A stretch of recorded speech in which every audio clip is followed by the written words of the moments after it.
Hello and good morning everyone. I welcome you all at Words IS. I hope everyone is doing well. So today is 31st March 2024 and we are going to discuss important news and articles from The Hindu newspaper. So let's see what important news we got today to discuss. But before starting the video, for PDF join Telegram channel Edwards News Analysis. Link आपको description box में provided है. Make sure video को last तक देखें so that सारी important news आपकी यहाँ पर कवर हो. तो चलिए स्टार्ट करते हैं और देखते हैं आज हमें क्या क्या डिस्कस करना है. Okay, so now the first article is for receive Bharat Ratna posthumously. आप देखिए यहाँ पर हम बात कर रहे हैं किसकी, भारत रत्न अवार्ड की. तो आप सभी को पता होगा यहाँ पे कुछ 4 जो नाम थे आपके अभी यहाँ पर दिए गए थे कि इन्हें भारत रत्न मिलना चाहिए या नहीं मिलना चाहिए. सो अभी सैटरडे को ये कंफर्म हुआ है. So president Draupadi Murmu on Saturday confirm the Bharat Ratna on former prime minister PV Narasimha Rao and Chandrayaan Charan Singh, former Bihar chief minister and agronomist mister doctor MS. आपके जो एग्रोमिस्ट थे डॉक्टर MS स्वामीनाथन जी, आप सभी इनको जानते ही होंगे. अभी हाल फिलहाल में इनकी यहाँ पर ही पास्ड अवे. सो इन चारों को यहाँ पर ये जो भारत रत्न का अवार्ड इनका सजेस्ट किया गया था वो यहाँ पर कंफर्म हो चुका है. अब हम भारत रत्न के बारे में देख लेते हैं. What is this award. So Bharat Ratna is India's highest civilian honour establish in 1954. ये अवार्ड कैसा है, हमारे इंडिया का हाईएस्ट सिविलियन ऑनर होता है. It is given in honour of remarkable service in any sphere. मतलब ये किस ऑनर में दिया जाता है कि आपने ह्यूमन एंडेवर में regardless of race, career, status और सेक्स, आप किसी भी कास्ट से यहाँ पे बिलोंग करते हो, आपका कुछ भी करियर हो, आप किसी भी मेल है या फिर फीमेल है, आपका क्या स्टेटस है, डजेंट मैटर, लेकिन आपने यहाँ पर कोई एक रिमार्केबल सर्विस यहाँ पे प्रोवाइड की है तो आपको ये भारत रत्न का अवार्ड मिल सकता है. सो ऑन द देखिए यहाँ पर क्या होता है, on the prime minister suggestions to the president of India a maximum of 3 Bharat Ratna award can be presented each year. तो यहाँ पर ये कहा जा रहा है, देखिए जो आपके प्राइम मिनिस्टर होते हैं वो सजेस्ट करते हैं नाम किसको, प्रेसिडेंट ऑफ इंडिया को, और हर साल सिर्फ यहाँ पर 3 अवार्ड्स, मतलब आप क्या कर सकते हैं मैक्सिमम, ये जो हम बता रहे हैं किसकी, मैक्सिमम की बता रहे हैं कि मैक्सिमम आप यहाँ पर 3 जो नाम है सजेस्ट कर सकते हैं. लेकिन अभी आपने यहाँ पर देखा 4 किए गए हैं, है ना. तो अभी हम फर्दर यहाँ पे देखेंगे. तो देखिए यहाँ पर क्या है, फॉर एग्जांपल किसी XYZ पर्सन को ये भारत रत्न का अवार्ड मिला है, लेकिन आप उसे एज अ अपने नाम के एक जो टाइटल होता है उसे यहाँ पर नहीं लगा सकते. So the awardees are not allowed to use Bharat Ratna as a prefix and suffix to their names as stated in article 18 sub clause 1 of the Indian constitution. तो जैसे अगर किसी पर्सन को यहाँ पर भारत रत्न का अवार्ड मिला तो वो ऐसा नहीं बोलेगा कि Bharat Ratna awardee particular person XYZ. Okay, so it is not like this. तो आपको यहाँ पर ये पता होना चाहिए क्योंकि आर्टिकल जो हमारा 18 सब क्लॉज 1 है ये सिक्का क्या होता है आपका वॉल्यूशन करता है. Okay, so there is no formal requirement that the Bharat Ratna can be granted solely to the Indian national.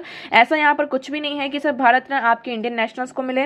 अब हम भारत रत्न की बात करते हैं. सो it is the initial award was circular gold medal. पहले ये क्या था, एक सर्कुलर इस तरीके का 35 mm मीटर का ये सर्कुलर गोल्ड मेडल था. फिर इसको यहाँ पर थोड़ा सा बढ़ाया गया. So above the flower A wreath was engraved Bharat Ratna in Devanagari script. तो देखिए देवनागरी स्क्रिप्ट में इस तरीके से यहाँ पर आप देख सकते हैं ये पहले अवार्ड है और ये आपका इस तरीके से स्लीव में यहाँ पर होता है और इस वाले पार्ट में यहाँ पर ये सत्यमेव जयते इस तरीके से लिखा होता है. ओके, सो ये आपको क्लियर होगा. तो यहाँ पर देखिए 3-4 नाम सजेस्ट किए गए थे, doctor MS Swaminathan, PV Narasimha Rao and Chaudhary Charan Singh ji. Okay, तो चौधरी चरण सिंह जी कौन है, यहाँ पर former prime minister of India थे. एंड PV नरसिम्हा राव जी का नाम आप सभी ने यहाँ पे सुना होगा, former prime minister of India from 1991 to 1996. Okay, doctor MS Swaminathan की बात करते हैं. सो ही वॉज, जो आप सभी को यहाँ पे ग्रीन रिवोल्यूशन के बारे में पता होगा, तो इन्होंने जो ग्रीन रिवोल्यूशन में इनका इतना बड़ा रोल था इसके लिए इन्हें ये अवार्ड यहाँ पर दिया गया है. आई होप आपको भारत रत्न से रिलेटेड यहाँ पर सारी चीज़ें क्लियर होंगी. और कुछ पॉइंट्स यहाँ पर देख लेते हैं कि भारत रत्न के अलावा यहाँ पर कुछ भी और आपके यहाँ पे अवार्ड्स हैं. तो जैसे कि आपका पद्म विभूषण है, पद्म भूषण, पद्मश्री एंड परमवीर चक्र, तो ये सारे भी आपके रिनाउंड प्राइजेस यहाँ पर आते हैं. Okay, so it is clear now. Next move करते हैं हमारे नेक्स्ट आर्टिकल की तरफ। सो आज का हमारा नेक्स्ट आर्टिकल है 250 rescued from cyber fraud centers abroad MEEA।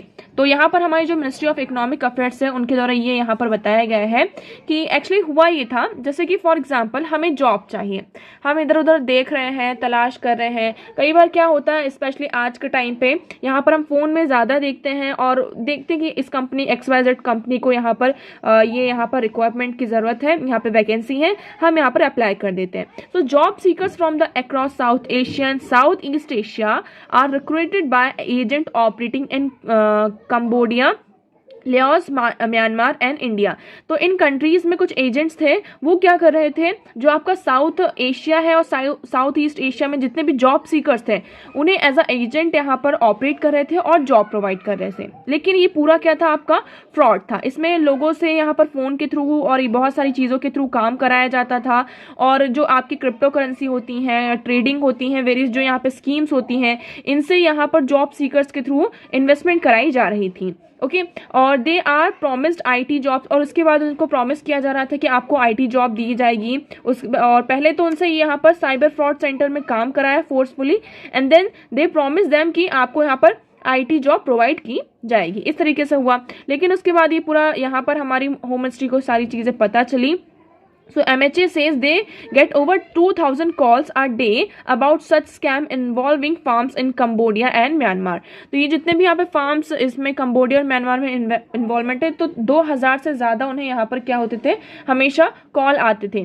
So ME cautious people against accepting job offer from South East Asia region and asking them to go through authorized agent। तो इसमें ये कहा जा रहा है, अभी हमारी जो मिनिस्ट्री ऑफ इकोनॉमिक अफेयर्स है उन्होंने ये कहा कि अगर आप कोई जॉब ऑफर कर रहा है तो उसको एक्सेप्ट करने से पहले आपको यहाँ पर क्या लेना होगा, कॉशंस लेने होंगे, आपको पूरा देखना होगा, और जो यहाँ पर ऑथराइज्ड एजेंट्स हैं उनके ही थ्रू आपको क्या करना होगा, जॉब्स को एक्सेप्ट करना होगा, अदरवाइज आप जॉब को एक्सेप्ट ना करें। ओके, इट इज क्लियर ना। ओके, नाउ नेक्स्ट मूव करते हैं। So the next article is IT act changes yet to add MSMEs। Okay, अब देखिए IT एक्ट तो हमारा चेंज हो गया, लेकिन अभी भी हम बात करते हैं जो हमारा MSME सेक्टर है वहाँ पर हमें क्या है, ऐड की ज़रूरत है। सो section 43B sub clause H of the IT acts allow payments due to MSME to be deducted if they were made within a stipulated time।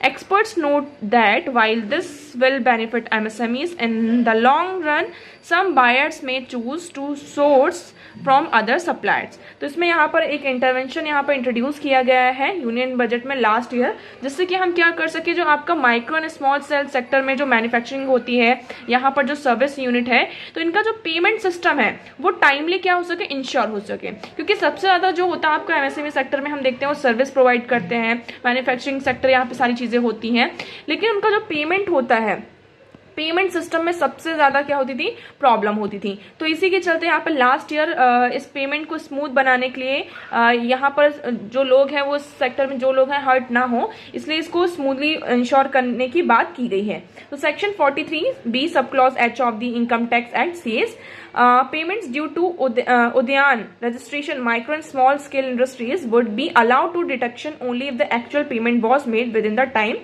stipulated in the MSME Act। So otherwise the payment would be tax as income. अब यहाँ पर ये कहा जा रहा है कि जो आपका इनकम टैक्स का है, तो उसमें ये कहा जा रहा है कि जो MSME एक्ट में हम देखेंगे, अगर टाइम पर क्या हो रहा होगा, आपका यहाँ पर मनी आ रही होगी, मतलब जो आपका पेमेंट एक्चुअल पेमेंट है आप उसको क्या कर सकते हैं, डिडक्ट कर सकते हैं। लेकिन आपको ये टाइम टू टाइम करना होगा अगर टाइम पर हो रहा है, अदरवाइज वो आपका जो पूरा पेमेंट है एज अ टैक्स यहाँ पर कट जाएगा।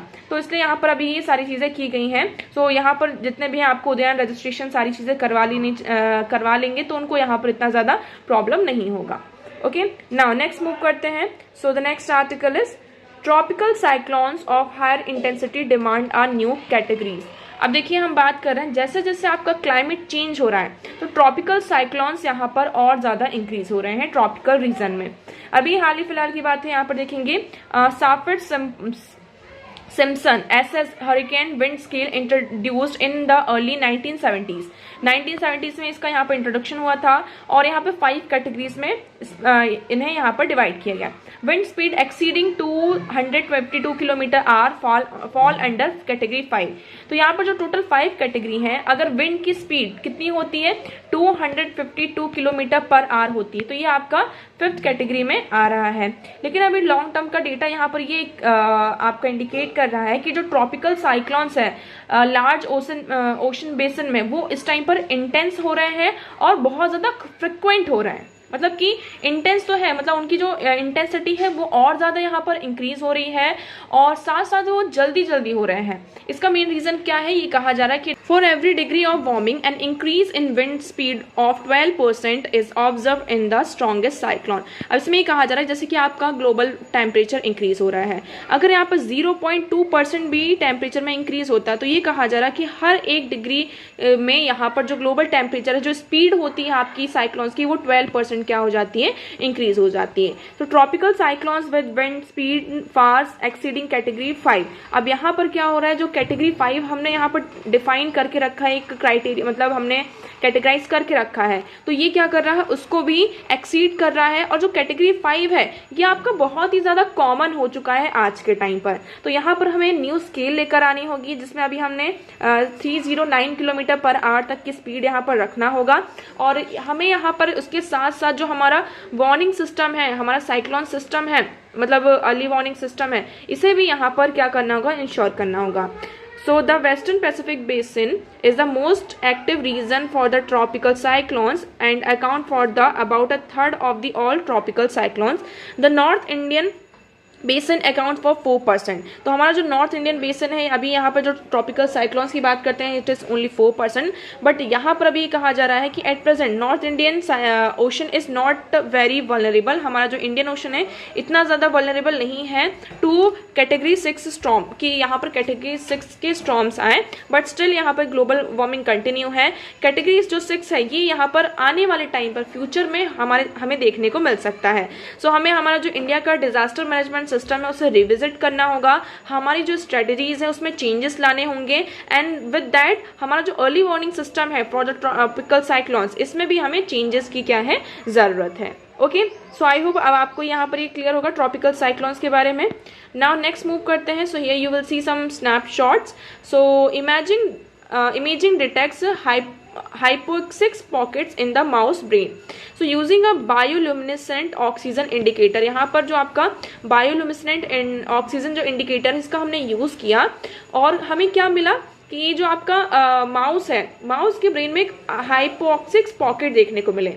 सो their technique offer a way to learn more about brain oxygen tension. तो मतलब ये एक टेक्निक है कि हम इस ऑक्सीजन इंडिकेटर का यूज़ करके क्या कर सकते हैं, ब्रेन में जो ऑक्सीजन टेंशन है ना, ऑक्सीजन की यहाँ पर जो डिलीवरी है, कितनी डिमांड है ब्रेन टिश्यूज़ को, इसको हम क्या कर सकते हैं, मेजर कर सकते हैं। तो the finding would have implications for how rest and exercise affect PO2 in the human brain, including the role of these activities in condition such as dementia. तो आपका जो डिमेंशिया होता है, आप डिमेंशिया के बारे में यहाँ पे I hope you all are aware, अगर आपको नहीं पता है तो इसके बारे में हम अलग से यहाँ पर डिस्कस करेंगे।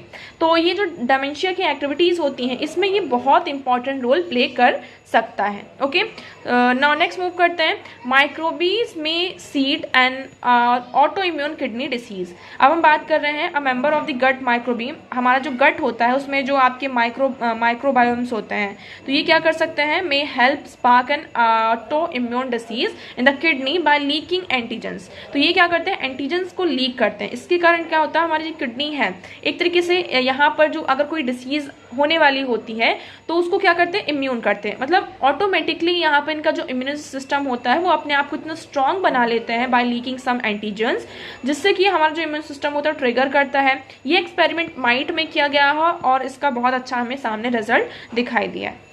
नाउ नेक्स्ट मूव करते हैं, 4 mpox vaccine in animals reveal correlates of protection.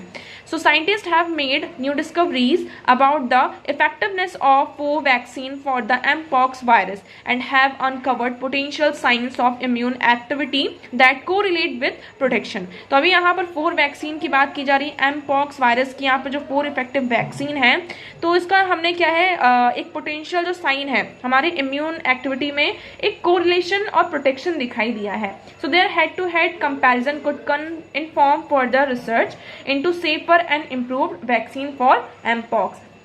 Okay, so all 4 vaccine protected and the macule for infection when exposed to the current. So यहाँ पर अभी ये कहा जा रहा है कि 1 vaccine provide almost complete protection. तो यहाँ पर जो एमपॉक्स की वैक्सीन है, एक वैक्सीन भी अगर हम इसका यूज करते हैं तो ये हमारा क्या करता है, कंप्लीट प्रोटेक्शन प्रोवाइड करता है. Okay, now the next article is why is unemployment high among the youth. अब देखिए, आप वैसे तो हमने इस आर्टिकल को डिस्कस किया हुआ है, बट एक बार हम फिर से इसे डिस्कस कर लेते हैं कि what has the India employment report 2024 says. अभी आप सभी को पता है जो इंस्टीट्यूशन ऑफ ह्यूमन डेवलपमेंट है और इंटरनेशनल लेबर ऑर्गेनाइजेशन है, इनके द्वारा यहाँ पर एक रिपोर्ट को प्रिपेयर किया गया है. इस रिपोर्ट का नाम है इंडिया एम्प्लॉयमेंट रिपोर्ट 2024. इसमें क्या निकल कर आया है, इसमें ये निकल कर आया है, इसकी जो फाइंडिंग्स है उसके बारे में बात करते हैं. इंडिया की जो वर्किंग एज पॉपुलेशन है फ्रॉम एज 15 to 59, इनका जो नंबर है वो इंक्रीज हुआ है.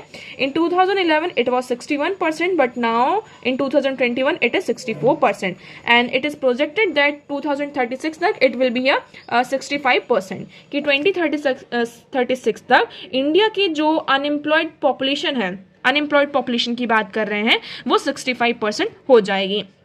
Proportion of youth getting educated increase. यहाँ पर हमारा जो प्रपोर्शन है एजुकेशन का वो तो इंक्रीज हो रहा है. We are not saying that कि यहाँ पर लोग एजुकेट नहीं हो रहे हैं. पहले 2000 में it was 18%, but now it is 35%. So population तो इंक्रीज हो रही है एजुकेटेड पीपल की, but they are not getting jobs. Okay, so यहाँ पर ये सारी चीज़ें बात की गई हैं. उसके बाद यहाँ पर हम ये देखेंगे, ये यू विल सी कि प्रॉब्लम क्या है कि यहाँ पर इतनी ज़्यादा लैक ऑफ जॉब है. तो सबसे पहले both lack of opportunities and unemployability of educated youth due to poor quality of education. यहाँ पर हमारे पास जो XYZ एजुकेशन, मान लो यहाँ पर वैकेंसी है, लेकिन इस वैकेंसी के लिए, इस सीट के लिए हमारे पास वैसी मतलब कि उतना हमारे पास एजुकेशन नहीं है फॉर हमारी जो एजुकेशन है that is not up to the mark. ये आपका यहाँ पर मतलब सिंपल सा आपका फंडा कहने का है. ओके, तो इसमें ये कहा जा रहा है कि सबसे पहले हमें क्या करना होगा, जो हमारा एजुकेशन सेक्टर है यहाँ पर हमें ध्यान देना होगा. उसके साथ साथ देखिए, हम फॉर्मल सेक्टर में, इनफॉर्मल और इनफॉर्मल दोनों सेक्टर में हमें फोकस करना होगा. क्योंकि कई बार क्या होता है, सिर्फ लोग जैसे गवर्नमेंट जॉब के पीछे पड़े रहते हैं कि नहीं हमें गवर्नमेंट जॉब ही चाहिए. लेकिन गवर्नमेंट भी, आप खुद सोचिए, ठीक है गवर्नमेंट अभी जॉब मान लो नहीं निकाल रही है, उनकी भी गलती है, लेकिन अगर निकाल भी रही है तो आप लोग खुद से सोचिए कि इंडिया की पॉपुलेशन इतनी बड़ी है, क्या सबके लिए यहाँ पर गवर्नमेंट जॉब होगी? दिस इज नॉट पॉसिबल ना, you have to think about it. So यहाँ पर प्राइवेट सेक्टर में भी हम क्या कर सकते हैं, गवर्नमेंट ही इनिशिएटिव लेगी, लेकिन प्राइवेट सेक्टर में भी यहाँ पर कहा जा सकता है कि जो आपका मैन्युफैक्चरिंग सेक्टर है और भी वेरियस यहाँ पर जो इंडस्ट्रीज हैं, कंपनीज हैं, उनके साथ कोलैबोरेशन किया जा सकता है और जॉब्स को यहाँ पर निकाला जा सकता है, ज़्यादा से ज़्यादा job. So what is the quality of employment, यहाँ पर कि हम बात करते हैं कि stated that the job remain low productive and low earning. अब देखिए, अगर जिनके पास जॉब है भी, हम बात कर रहे हैं जो हमारे रेगुलर वर्कर हैं, कैजुअल वर्कर्स हैं, इनका जो प्रपोर्शन है वो तो बहुत ही बड़ा है, बट इनकी जो earning it is very low है ना, उनकी वेजेस इतने ज़्यादा नहीं है. गवर्नमेंट ने यहाँ पे प्रिस्क्राइब किया है कि पर डे 480 रुपीज़ मतलब कि ये वेज है, मिनिमम वेज की बात करें, बट फिर भी इनको 480 रुपीज़ भी पर डे नहीं मिलता है. So unemployment and underemployment as worker without formal employment may not be able to build a base of education and skill enhancement for the next generation. Okay, so reporters ने यहाँ पर ये कहा है कि high level of education they are more likely to have access to more secure and formal employment option. So अब यहाँ पर क्या किया जा सकता है, तो देखिए रिपोर्ट में यहाँ पर रिकमेंडेशंस 5 मिशंस पर यहाँ पर कहा है कि हम रिकमेंड करते हैं, like make production and growth more employment intensive, हमारा जो प्रोडक्शन होना चाहिए, फॉर एग्जांपल हमारी जो एजुकेशन होनी चाहिए वो इस तरीके से होनी चाहिए, एम्प्लॉयमेंट इंटेंसिव होनी चाहिए। Improve the quality of jobs, हमें हमारी क्वालिटी ऑफ जॉब से इंप्रूव करनी होगी कि ऐसा नहीं है कि जॉब तो है लेकिन हमें महीने के साथ 10,000 रुपये ही मिल रहा है, तो आज के टाइम पे 10,000 से कुछ नहीं हो सकता, you all know that. Okay, so overcome labour market inequalities, यहाँ पर लेबर मार्केट में जो इनइक्वालिटीज हैं उससे भी हमें डील करना होगा। हमें यहाँ पर वेरियस स्किल ट्रेनिंग प्रोग्राम्स और एक्टिव लेबर मार्केट पॉलिसी को इफेक्टिवली इंप्लीमेंट करना होगा। Bridge the deficit of knowledge on labour market patterns and youth employment, यहाँ पर जो नॉलेज का डेफिसिट है इसे हमें इस गैप को we have to fill that gap. Okay, so they have recommended measures such as integrating employment creation with macro and other economic policies to boost productive non farm employment. तो यहाँ पर जो non farm employment है इस पर भी हमें focus करना होगा, क्योंकि ज़्यादातर क्या होता है, एक जो जेंडर गैप की हम बात कर रहे हैं, जेंडर गैप में विमेन का पार्टिसिपेशन कितना ज़्यादा आपका लेबर फोर्स में है, कम है, ये आप सभी को इसके बारे में पता है। ठीक है, तो हमें उनका जो रोल है उसे भी हमें इनहेंस करना होगा। ओके, सो आई होप आपको यहाँ पर ये क्लियर होगा। तो देखिए आज के न्यूज़पेपर में ऐसा कुछ खास नहीं था, जो भी इंपॉर्टेंट था वी हैव डिस्कस्ड इट, और आज के न्यूज़पेपर में इतने कुछ इंपॉर्टेंट चीज़ें थी, तो आई होप आपको ये सारी चीज़ें क्लियर होंगी। मगर अगर आपको अभी भी कोई डाउट लगता है तो you can ask in comment section. Video कैसा लगा एक बार कॉमेंट सेक्शन में ज़रूर बताइएगा। अगर वीडियो पसंद आया हो तो उसे लाइक करना, चैनल को सब्सक्राइब एंड शेयर करना ना भूलें। So that's for all today, thank you so much for discussion.